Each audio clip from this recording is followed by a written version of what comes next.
رسول اللہ صلی اللہ علیہ وسلم نے صحابہ کرام کو قربانی کرنے کے بعد گوشت اور کھالوں کا حل بھی بیان کر دیا۔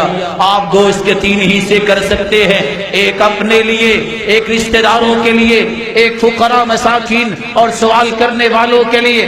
فَأَطْعِمُوا الْقَانِعَ وَالْمُعْتَرَّ، اور حدیث کہتی ہے کلو، کھاؤ، وَادَّخِرُوا، رکھ بھی سکتے ہو، وَأَطْعِمُوا، لوگوں کو بھی کھلا سکتے ہو۔ یہاں ایک ضروری بات جو آپ کے دل میں اتارنا چاہتا ہوں، پہلے کی طرح مومن عدل و انصاف پہ چلنے والا ہوتا ہے، وہ بات بھی کھری کرتا ہے، عمل بھی سیدھا ہوتا ہے۔ حدیث کے الفاظ ہیں، صحیح مسلم کی روایت ہے، اللہ کے رسول صلی اللہ علیہ وسلم نے علی رضی اللہ تعالی عنہ سے کہا، حکم دیا، امرہ ان یقسم بدنہ کلہا لحومها وجلودها وجلالها للمساکین، ان جانوروں کے گوشت، ان جانوروں کی جھولے، ان جانوروں کی کھالیں، ان میں سب سے زیادہ حقدار مسکین ہے، اس تک پہنچائیے۔ میری بات کو ذرا اچھی طرح سمجھ لیجئے، سب قابل احترام ہیں۔ کوئی آئے گا ہاسپٹل کے لیے لینے کے لیے، کوئی آئے گا میری مسجد مدرسے کے لیے، کوئی آئے گا فلاں تنظیم کے لیے، کوئی آئے گا فلاں تحریک کے لیے، کوئی آئے گا فلاں جگہ پہ عورتیں رو رہی ہیں۔ سب سے پہلا حق یہ ہے، مسکینوں کو دیجئے، رب کے دین کو نہ بدلیے۔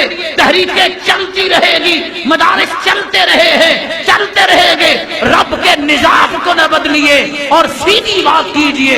رب تعالیٰ کے پیغمبر نے حکم دیا ہے، للمساکین، آپ کے پڑوس میں مسکین کے پاس لباس نہیں ہے کہ وہ آپ کی خوشی میں شریک ہو سکے، اس کے پاس ایسا ساز و سامان نہیں ہے کہ وہ خوشی میں شریک ہو سکے۔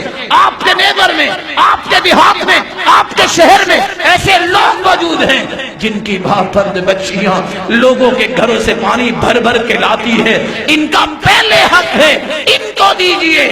کبھی پریشان نہ ہوئے، یہ سارے کام چل رہے ہیں، چلتے رہیں گے۔ ٹاپ پریورٹی پہ مساکین کو کھالے پہنچائیے، مساکین کو گوشت دیجئے، ان کو خوشی میں شریک کیجئے۔